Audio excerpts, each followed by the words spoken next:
nono. Ramogi TV aneno maler Kisii Town Daddy Nena Charles mano Faiza Jailin kaito machielo bende wacho ni Ramogi ler kendo neno mafine ma Ruth kawuoka Kisumu pacho Judea ka kaito Katekis Fred Obiero mar Rakwaro Catholic Parish Migori County amor ko chenro mag Ramogi TV ma ukelonwa. Machielo bende wacho ni ng'ato ote radio kocha to biro koni. An Moses Polo mar Magare kawan kod George Mbara wawinjo Ramogi e yo makare. Kaito machielo bende aneno ka ukike moko wuore TV moko nego benu wuoro ka tuoro ko machielo thoth gi wuoro ne Lydia Koth. Koro kuom mano wabro kawo yweyo mokwongo to kik idhi mabor pod wan gi mathoth mwaikonu e chenro ni eri mar Migago.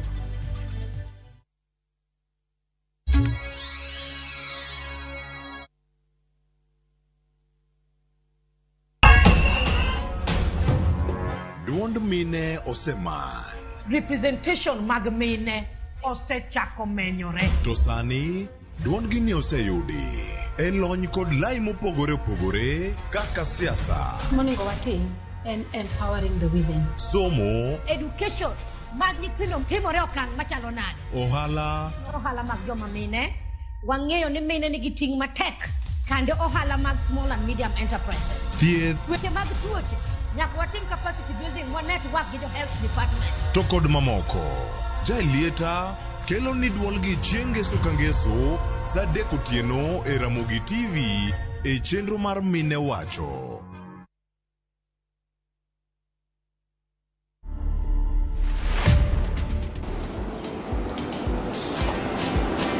Yeah, I really enjoyed my growing up because I lived with my relatives around.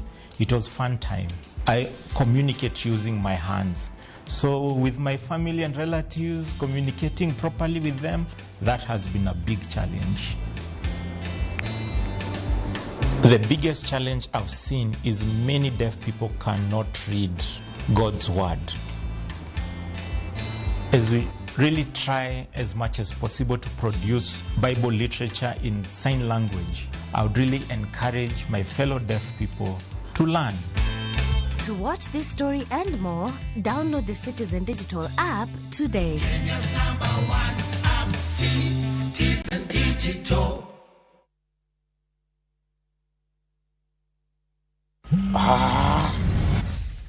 Is the shore for the nywele?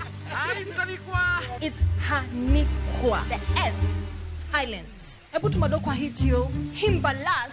Imekuwa ikiniembalas.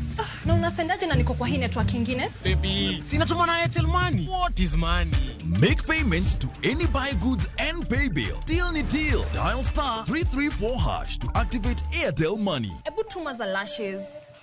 Unajua mimi na poverty. Tume social distance. Airtel, the most affordable network.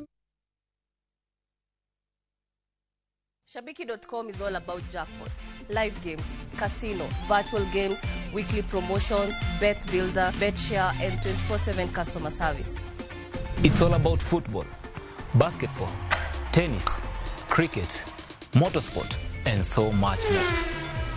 It's all about the big wins, the big moments, and the big bonuses. Shabiki.com is all about you, the fun. Kuwa Shabiki. Play now. Strictly not for persons under the age of 18. Betting can be addictive. Shabiki.com is authorized and regulated by the BCLB. License number 416.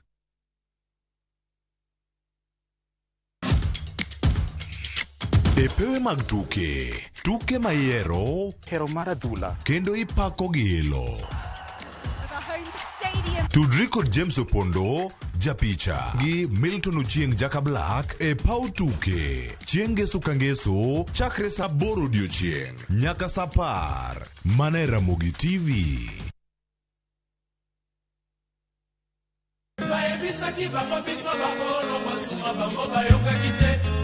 Yuda Matingu. Ondike Biblos ni ask and it shall be given. Me knock and the door shall be opened. What a bit easy. Request and it shall be given. Wangini wakelo ni request kende yani yoro text, yoro message. Namba ma studio en aria deka uchelo nono. Ma en Tiedero, the house of rumba.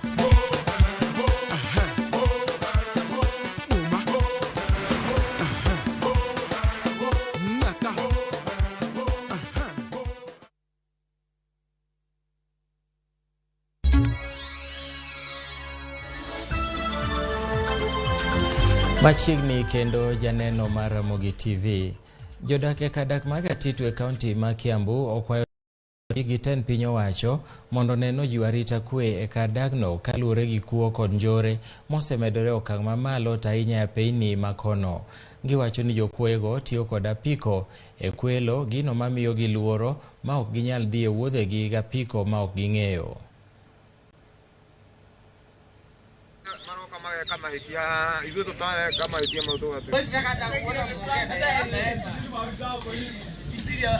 Police station, those are the major things.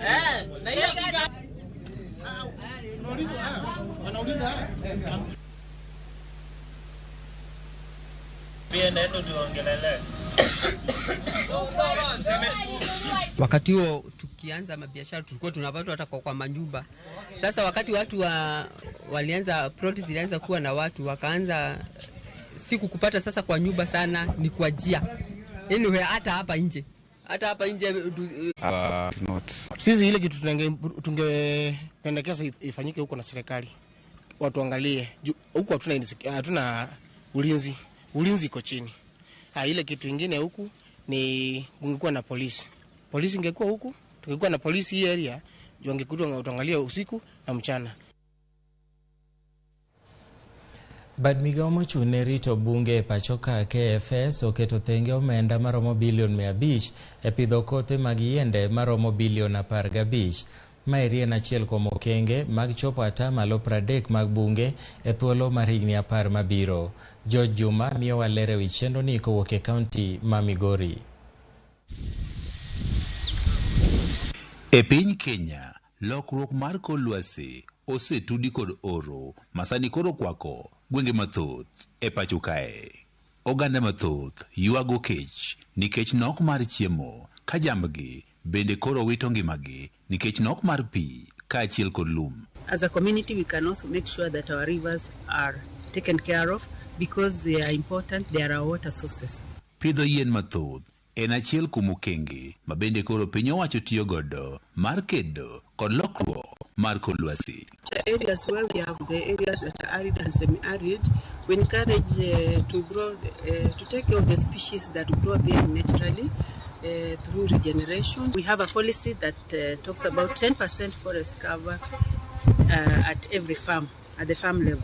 So each person owning a farm, let's ensure that we have some trees on our farm.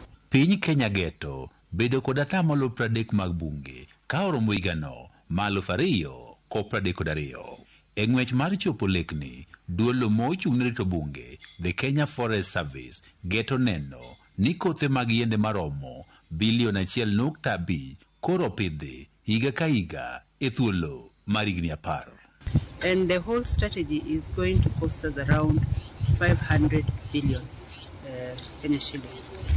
We are looking for partnership in this. We are going to work with the community. We are going to work with other government agencies.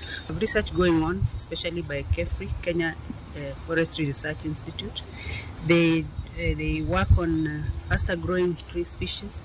Bende Kenya Forest Service wacho ni gijiwo chenro no ma ong'ere kaka pelis, ma en mano ma oganda modak e alwora mag bunge imiyo thuolo mag pidho kothe kaka bando e bunge ka girito yiende ma opidhi e bunge go. We normally do where we cut forest plantation after we have harvested the exotic tree species. This is the area that we normally give to community to cultivate. It's not where we have the indigenous tree species, but not all community, there's a structure. We have what we call community forest association. They register with societies. In the whole country, right now we have about 10,000 hectares of forest plantation. Kaka yo mar kedo kod jogo maketho bunge, Kenya Forest Service oketo lony manyasani magi dhi tiyo godo e rito bunge e kinde ma bende piny owacho mamalo koro singo medo kwan apisas marito bunge. Yes, we have a forest app known as Forest 123, and now we are doing it on a pilot basis. We are in Kwale. One ranger is supposed to take care of about 400 hectares. Right now we are doing about one ranger to 1,000. Esechego mabende jokanyogo magruogni marito bunge koro keto kenge mopogore opogore mar ting'o malo atamalo mag bunge pacho kae. Giwacho ni kedo kod lokruok mag kor lwasi koro nyalo mana bedo makare ka oganda duto koro bedo kamoro achiel kendo koro pidho yiende. George Juma, Ramogi TV, Migori. Jatend piny Kenya machon Uhuru Kenyatta kod jotelo mamoko mawuok e pinje mag Afrika otelo ne chenro mar keto kogni ogirimiti mar kwe e kind jolweny mag Tigray kod piny owacho mar piny Ethiopia. Romo makamano timore e buore Nairobi ka juma achiel kende tok winjruok machungo lweny mane ochopie juma mokalo e piny Afrika ma milambo. Kuom ler mathoth watudre achiel kachiel kod jafwambo marwa Serfin Achieng' mabende biro miyowa ler makamano. Serfin, labda unaweza kutueleza yaliyojiri katika sherehe hii ya kutia sahihi mkataba wa kusimamisha mapigano? Asante sana Milton. Bila shaka, let me just switch to what I do best. Like you rightfully put it, it is a very important meeting that is happening right here at the Moran Training Center in Karen, right here at Kenya's capital, Nairobi. And of course, it is following a meeting by senior commanders who had met just to discuss the way forward on the implementation of Ethiopia's cessation of hostility agreement that was reached at following the successful conclusion of a mediation meeting that was held in Pretoria, South Africa, that began on the 25th of October this particular year. Remember, it was a meeting, the first official meeting that was held following a conflict that has lasted for over 2 years in Tigray's Ethiopia region. And of course, this has caused a massive destruction.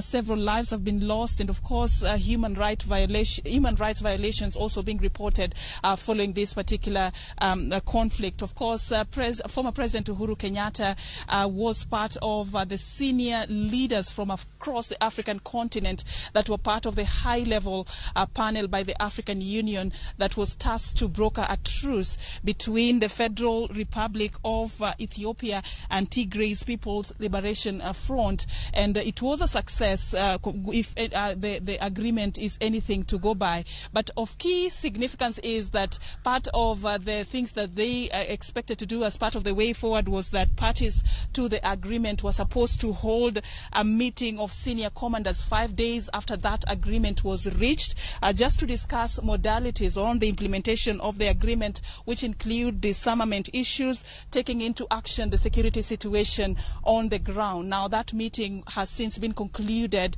and what is said to be happening here today is that they are going to be signing the declarations that they came up with after that particular meeting, just to offer a way forward on the implementation of this very much important agreement. And it is a meeting that was supposed to begin earlier on at around 10 a.m. In the morning, but it's about 1:24 and nothing has since commenced in this particular place, but it's just a matter of wait and see.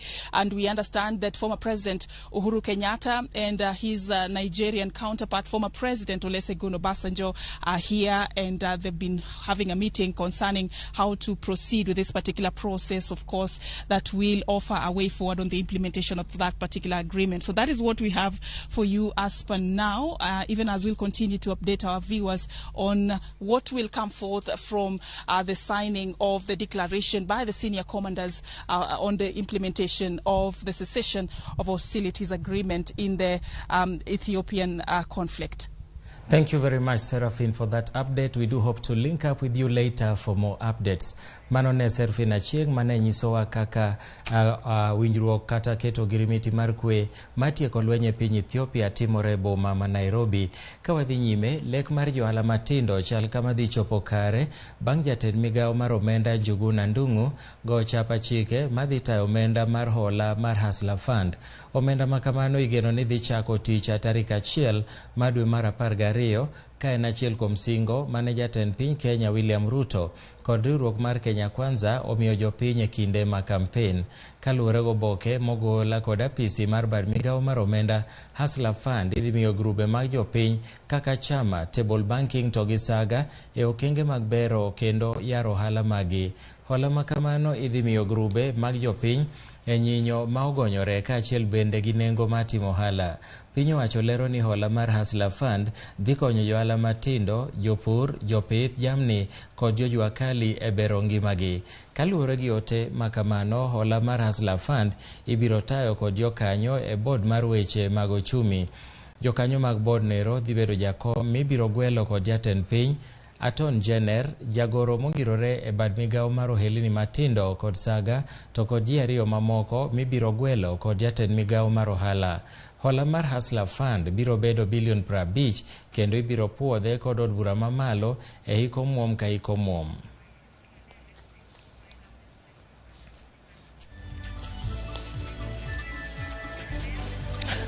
Ramogi mane mabro kelo e giko mar weche manyien mag migago gi e thuoloni. Karuoth oriti an bendo rita koromo sa 1 mar otieno. Ramogi TV bro kelo ni weche mamoko manyien mabro biro ni e chenro mar ang'ich welo. Nyinga Milton Ochieng awuor, bed godiochieng' mokwe.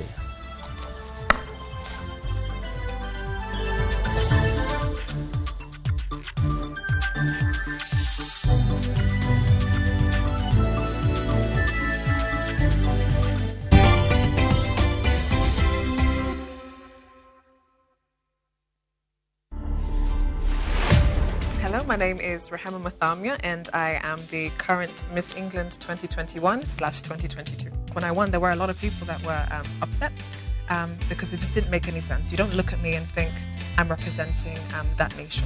I was telling my family, it's nice to see yourself and your own people. But when I get Swahili, you understand, they understand the culture, the heritage, nakula chapati, na stew. I'm British, but I'm also Kenyan.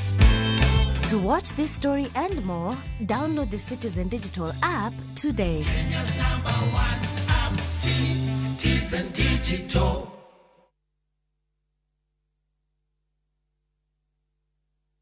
Imbalas imekuwa ikiniembalas na unasendaje na niko kwa hii network ingine? Natuma na Airtel Money. What is money? Make payments to any buy goods and pay bill. Deal ni deal. Dial *334# to activate Airtel Money. Airtel, the most affordable. The league tables are taking shape. Winning on Shabeki.com is getting easier.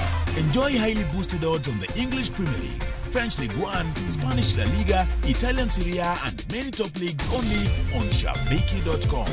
Kuwa Shabeki. Play now. Strictly not for persons under the age of 18. Betting can be addictive. Play responsibly. Shabeki.com is authorized and regulated by the BCLB. License number 416. Shabeki.com.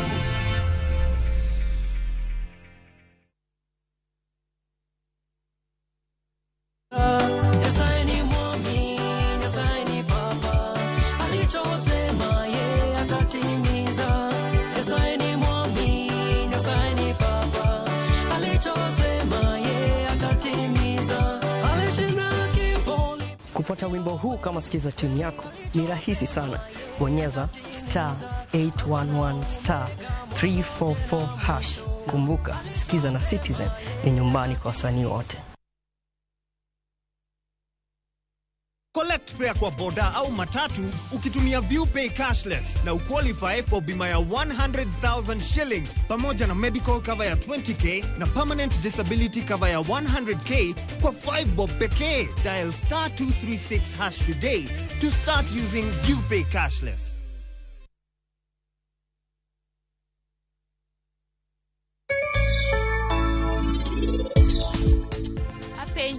Input iyo wang ne gima notimre nyoro.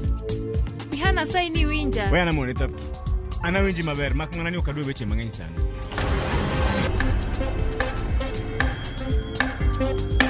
Dana wachoga ni jok mochwe gi miriambo ga pile.